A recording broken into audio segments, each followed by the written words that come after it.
Rico, our savior. Thank you for everything you do.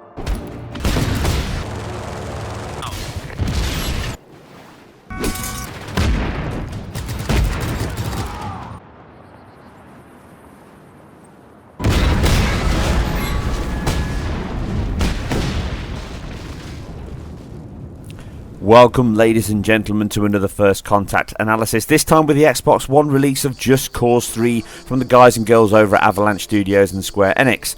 Another open world game, very similar to Mad Max, not only in structure but also in the engine. Similar but changed slightly for this game, and certainly boasting much heavier physics and destruction than what we saw in the Mad Max game.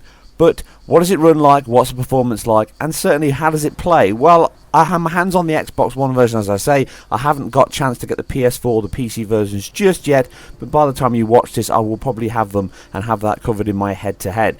We're looking at a 1600 by 900p resolution here on the Xbox One, which Avalanche were honest enough to say earlier in the year that they were aiming on that for the Xbox One, and 1080p for the PS4, both running at 30 frames per second.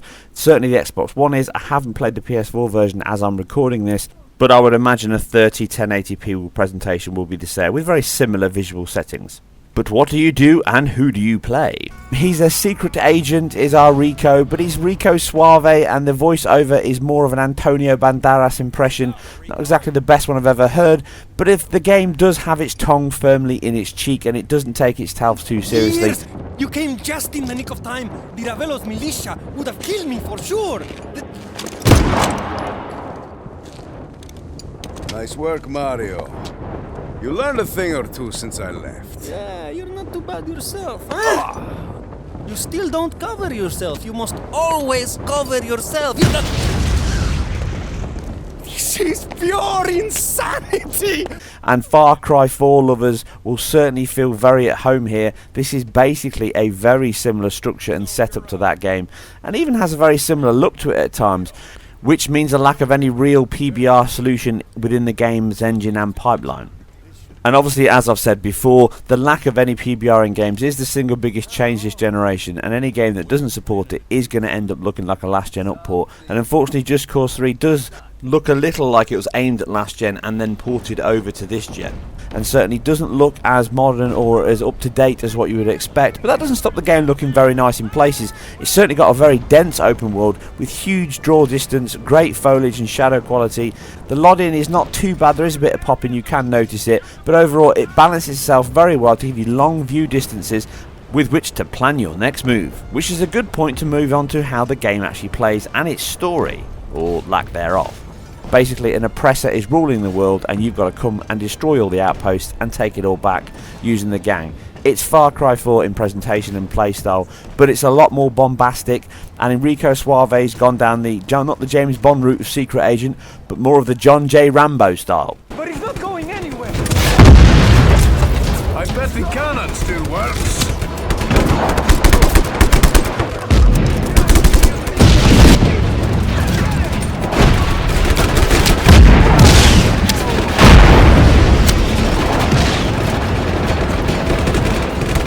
Yeah, he jumps in, blows everything up, and the world does get very chaotic at times.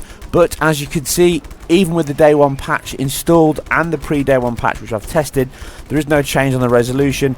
The online servers don't work yet, so really I've had to pull out the network connection to get the game to run, because it tries to connect all the time and just hangs there.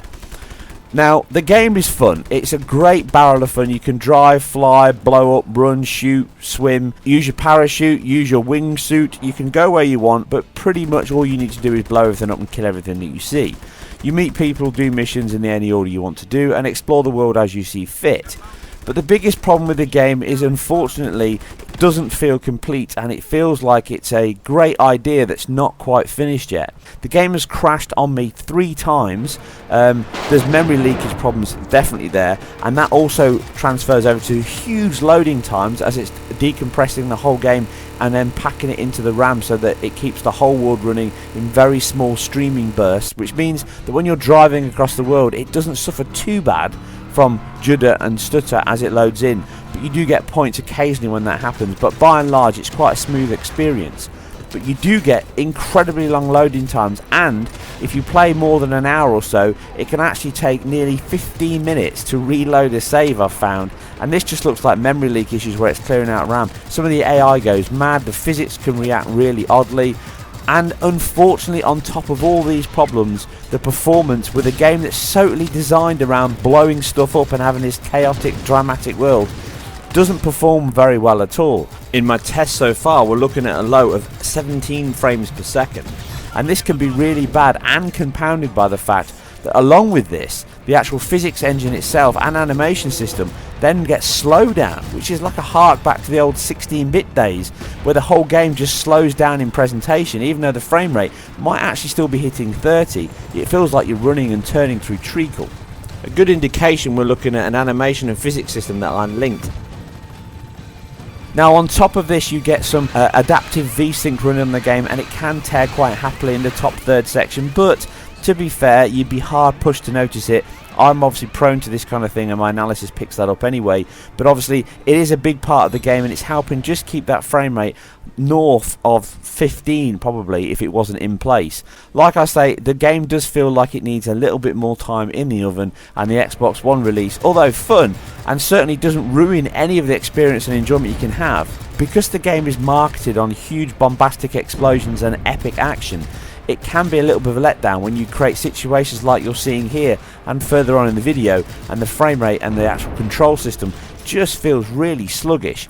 It does have some nice effects in the game. Screen space reflections are used in abundance. You've got crepuscular rays, motion blur to smooth the frame rate out, and bokeh is used both in cutscenes and in points in the gameplay. And it all combines to create a very bright and beautiful world at times. And obviously the explosions and physics are very nice, and the alpha effects and fire and explosions do swamp the screen. And by and large, they're not the reason for the drops. Most of the time, it's the actual physics engine and obviously the CPU side of it that seems to be causing the issues.